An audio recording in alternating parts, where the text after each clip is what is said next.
Imagina la escena. Es agosto de 2024. Aterrizas en París para lo que crees que es un viaje de turismo. Eres un nómada digital, ciudadano de 4 países y, de paso, fundador de una app que usan 1.000 millones de personas. Pero en el aeropuerto no te espera un chofer. Te espera una docena de policías armados. Te arrestan y durante 4 días simplemente desapareces del mapa. Esta es la historia real de Pavel Durov, el creador de Telegram. Una historia que, parece sacada de una novela de espías. Y la pregunta que queda flotando es, ¿cómo se llega a ese punto? ¿Cómo un genio de la tecnología se convierte en un objetivo de tan alto perfil para un estado como Francia? Exacto. Y para entender ese choque frontal entre Durov y el poder, primero hay que entender al hombre. Así que hoy vamos a sumergirnos en las fuentes que lo perfilan, entrevistas, artículos, análisis de su propio pensamiento.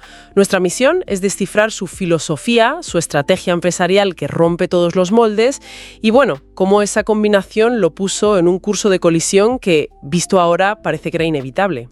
Totalmente. Porque las fuentes no lo pintan como el típico CEO de Silicon Valley, ¿sabes? Con sus sudaderas y sus discursos de cambiar el mundo. Lo describen como un arquetipo diferente casi un personaje de ficción. El libertario ascético. Su mente opera bajo un código de principios increíblemente estricto, como un monje guerrero de la era digital. Me gusta esa descripción. Entonces, para ordenarnos, ¿qué te parece si exploramos su pensamiento en 3 grandes áreas que se conectan? Primero, su ideología, que es casi una religión personal. Segundo, cómo esa ideología da forma a su empresa, a Telegram. Y tercero, cómo todo eso desemboca en el choque que acabamos de describir. Perfecto. Porque veremos que su disciplina personal, su modelo de negocio y sus problemas con los gobiernos no son cosas separadas. Son la misma historia contada en diferentes escenarios. Pues empecemos por el principio, por el software, que corre en la cabeza de Durov. El núcleo de todo, según las fuentes, es su creencia casi sagrada en la libertad y la privacidad. Y no como un eslogan de marketing, sino como derechos naturales que no se negocian, jamás. Esto no le vino de la nada. A las fuentes marcan un origen muy claro en su juventud. Él crece en la Unión Soviética, un entorno de control, de escasez, pero pasa temporadas en Italia, donde su padre trabajaba, y ese contraste brutal entre un mundo gris y un mundo lleno de ideas, de colores, pues le deja una marca imborrable. Ve de primera mano lo que significa la libertad. Pero el momento que lo define, el punto de inflexión, llega mucho después, cuando ya era una especie de Mark Zuckerberg ruso con su primera red social, VK. El Servicio de Seguridad de Rusia, el FSB, le exige que entregue los datos de los organizadores de protestas en Ucrania. Y él se niega, en redondo. Una decisión que le cuesta a su empresa y lo obliga a exiliarse de su propio país. Pero esa confrontación es la semilla de todo lo que viene después. De ahí nace la idea de Telegram, una herramienta de comunicación que nadie pudiera controlar. Ni siquiera él. Exacto. Hay una frase suya que citan en varias fuentes que lo resume todo. Para ser verdaderamente libre, debes estar dispuesto a arriesgarlo todo por la libertad. Y él, lo hizo literalmente. Es que no es una pose. Lo que describes es lo que las fuentes llaman libertarismo digital absoluto. Exacto. Es una filosofía llevada al extremo. Para él, los gobiernos y sus burocracias son código heredado. Espera, ¿código heredado como legacy code en programación, te refieres? Como un programa viejo, lleno de parches, que ya nadie se atreve a tocar por miedo a que se rompa todo. Un sistema que es lento, ineficiente y lleno de fallos de seguridad. Precisamente, esa es la metáfora central de su pensamiento. Ve a los estados-nación como un sistema operativo obsoleto. Y su propuesta, Telegram, no es solo una app, es su intento de escribir un código nuevo para la comunicación humana. Más rápido, más seguro y, sobre todo, libre de la burocracia y el control del sistema anterior. Y para proteger ese código nuevo, se protege a sí mismo. De ahí su nomadismo y sus múltiples pasaportes. Rusia, San Cristóbal y Nieves, Francia, Emiratos Árabes. Es una estrategia geopolítica personal. Él busca lo que se podría llamar soberanía descentralizada. O sea que, en la práctica, él mismo se ha convertido en una especie de nación de una sola persona, sin estar atado a las leyes o presiones de un único país. Es como si fuera su propio paraíso fiscal, pero para su soberanía personal. Si un país le presiona, simplemente mueve sus operaciones y asimismo a otro lugar. Justo. Evita tener un único punto de fallo. Y aquí es donde la cosa se pone aún más intensa. Porque esa filosofía de control y optimización no se queda en lo digital o lo geopolítico. La aplica a su propio cuerpo de una forma, casi sobrehumana. Su famoso ascetismo. La lista de cosas que ha eliminado de su vida es increíble. 0 alcohol, 0 cafeína, 0 azúcar, nada de carne. Tampoco toma píldoras farmacéuticas y, por supuesto, nada de comida rápida. Su razonamiento, según explica en una de las entrevistas, es que todas esas sustancias crean ruido, crean dependencias en la mente, lo nublan, le impiden tener la claridad estratégica que necesita. Él ve su cerebro como el procesador central de su operación y se niega a instalarle malware en forma de azúcar o cafeína. Y a esa dieta espartana le suma un régimen físico que parece de un atleta de élite. Las fuentes hablan de 300 flexiones y 300 sentadillas diarias, baños en agua helada, nadar durante horas en lagos fríos. Su imagen, siempre de negro, no es casual.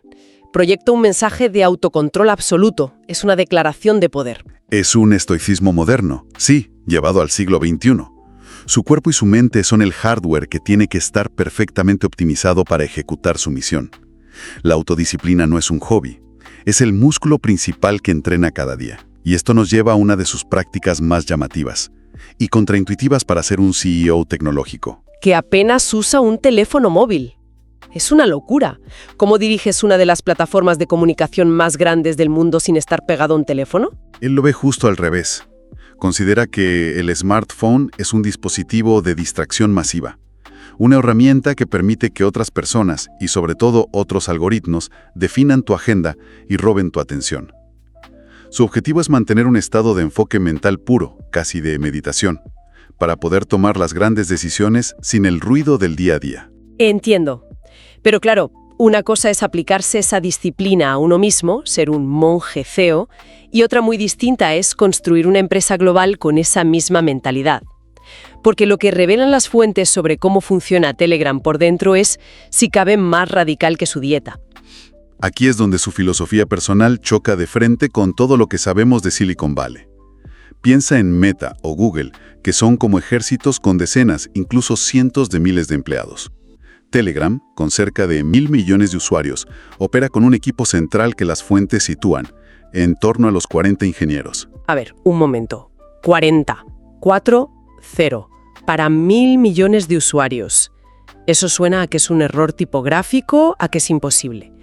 ¿Cómo lo hacen? ¿No duermen? Bueno, dormir duermen, pero la clave está en lo que las fuentes llaman su modelo de meritocracia radical. Durov tiene la creencia casi religiosa de que la burocracia y el exceso de personal son el cáncer de la innovación. Un equipo grande, para él, no significa más productividad, significa más reuniones, más política interna y menos responsabilidad individual. Así que en lugar de contratar a miles, ¿qué hace? Contrata solo a los mejores de los mejores. Su proceso de selección es legendario.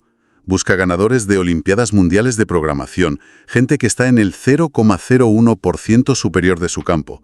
Y una vez que los tiene, les da una autonomía y una responsabilidad inmensa.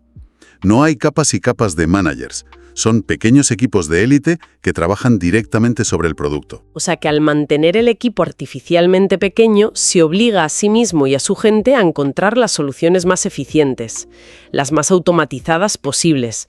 No pueden permitirse el lujo de resolver un problema contratando a más gente. Exactamente.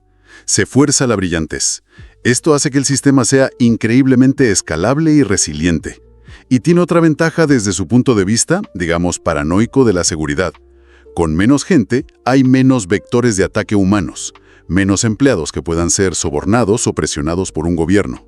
Tiene todo el sentido dentro de su lógica. Y esa misma lógica de principios inamovibles se ve en cómo financió la empresa. Durante casi una década la pagó de su propio bolsillo. Sí, con los cientos de millones de dólares que sacó de la venta forzosa de su anterior empresa. Rechazó a los inversores de capital riesgo una y otra vez. ¿Por qué? Porque no quería a nadie en su consejo de administración diciéndole que tenía que poner anuncios o empezar a vender los datos de los usuarios. Su foco absoluto era el producto. que fuera el más rápido, el más seguro y con la mejor experiencia. Punto. Y ha funcionado. Hace poco anunciaron que Telegram ya es rentable. Lo han conseguido con servicios opcionales, como la suscripción premium o herramientas para empresas. Demuestra que es posible crear un gigante tecnológico sin vender el alma de los usuarios. Si conectamos esto con el panorama general, vemos que la propia arquitectura de Telegram es la manifestación física de su ideología.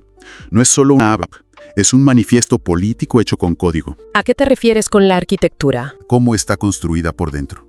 Los datos de los usuarios no están en un gran centro de datos en California donde el FBI puede llegar con una orden. La información está cifrada y distribuida en servidores repartidos por múltiples jurisdicciones legales en todo el mundo. Es una red descentralizada por diseño. Y luego está el tema de las claves de cifrado, ¿verdad? Correcto. Para los chats secretos, ni siquiera Telegram puede leer los mensajes. Y para los chats en la nube, las claves necesarias para desencriptar los datos están divididas en partes y almacenadas en centros de datos en diferentes países, bajo diferentes sistemas legales. Esto significa que para acceder a los datos de un usuario, un gobierno tendría que conseguir órdenes judiciales simultáneas en varios países distintos, algo que es, prácticamente imposible. O sea, que ningún gobierno puede simplemente llamar a una puerta y exigir que le den acceso. Han construido un sistema diseñado para resistir la coacción estatal. Y las fuentes lo corroboran. Hasta la fecha, subrayan que Telegram nunca ha entregado un solo byte del contenido de mensajes privados a ninguna autoridad. Nunca. Y es esta arquitectura, esta filosofía hecha tecnología, la que nos lleva de vuelta al punto de partida. Al choque inevitable. Volvemos a París, agosto de 2024. Durov aterriza y es arrestado. En su propia narración cuenta que le leyeron una lista de 16 delitos graves de los que se le acusaba. Y todos estaban relacionados no con algo que él hubiera hecho, sino con la actividad de algunos usuarios en su plataforma. Y lo que sigue es una pesadilla burocrática. Lo llevan a un centro de detención. Lo meten en una celda de 7 metros cuadrados, sin ventanas, con solo una cama de hormigón y una luz que parpadea constantemente. Le quitan el teléfono, lo aíslan del mundo. No puede contactar ni con sus abogados ni con su familia. Él mismo cuenta que lo más duro no fue la celda en sí, sino la angustia de no poder avisar a nadie. Pensaba en su madre que estaba enferma y en sus hijos. La impotencia de estar completamente incomunicado. Pasa así 4 días. Y aquí es donde la historia se vuelve kafkiana. Uno se pregunta, ¿por qué este espectáculo?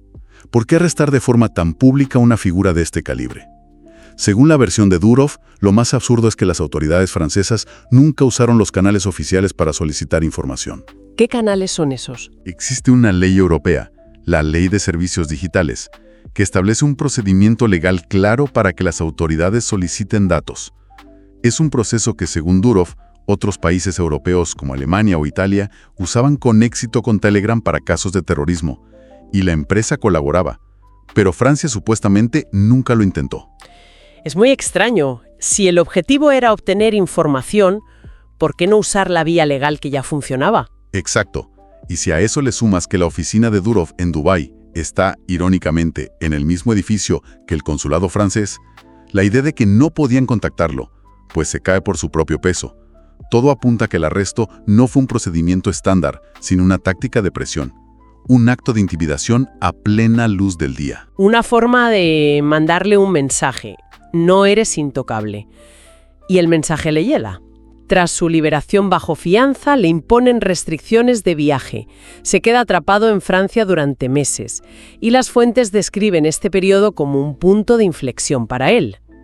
Es un momento clave, porque, aunque no cede en su principio fundamental sobre la privacidad de los mensajes, hace un movimiento pragmático. Aclara públicamente la política que Telegram ya tenía, pero que quizá no era muy conocida. Sí cooperan con las autoridades, pero bajo condiciones muy estrictas. Un momento, entonces no es un no rotundo a todo. No. Su postura, que él refuerza tras el arresto, es que entregarán direcciones IP y números de teléfono de sospechosos, pero solo, y esto es crucial, en casos de terrorismo confirmados y con una orden judicial válida que siga los procedimientos. El contenido de los mensajes sigue siendo sagrado e inaccesible. Pero algunos podrían ver eso como una concesión, como una traición a sus principios más puros. Podría verse así, pero si lo analizamos, no es tanto una rendición como un movimiento estratégico. Es una concesión táctica para asegurar la supervivencia de la plataforma a largo plazo. Durov entiende que está en una guerra por el futuro de la libertad digital, y a veces, para ganar la guerra, tienes que ceder terreno en batallas específicas para no ser aniquilado. Es un cálculo de supervivencia. Y todo esto ocurre en un contexto más grande, ¿no? En Europa hay un debate muy intenso sobre si se debe prohibir o debilitar el cifrado de extremo a extremo. Exactamente. Hay una presión política enorme, a menudo usando argumentos como la protección infantil o la lucha contra el crimen para forzar a las empresas a crear puertas traseras. Durov se ve a sí mismo y a Telegram como la última línea de defensa en esta lucha. Su arresto, desde esta perspectiva, fue el primer disparo en una nueva fase de esa guerra. Entonces, si unimos todas las piezas, las fuentes nos pintan un retrato fascinante. Pavel Durov no es simplemente un CEO, es un ideólogo que dirige un experimento filosófico a escala global, camuflado como una app de mensajería. Su vida y su empresa son una fusión de disciplina extrema, un libertarismo radical y una desconfianza total en cualquier forma de poder centralizado. Ha demostrado con creces que está dispuesto a arriesgar su negocio y su propia libertad por defender esos principios. Pero una de las entrevistas más recientes revela un detalle final que lo cambia todo. Un detalle escalofriante y que según la fuente nunca antes había contado. ¿De qué se trata? De un posible intento de asesinato por envenenamiento en 2018. Un episodio que casi le cuesta la vida y que él sospecha que pudo estar orquestado por competidores o por algún estado. Eso lo pone todo en una perspectiva completamente diferente. Ya no hablamos solo de batallas legales o filosóficas. Exacto. Y eso nos deja con una pregunta final para reflexionar.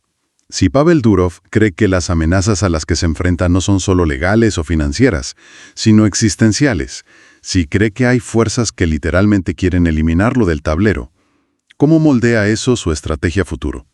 ¿Su lucha por un mundo digital descentralizado y libre es solo una preferencia filosófica o se ha convertido, para él, en una batalla por su propia supervivencia?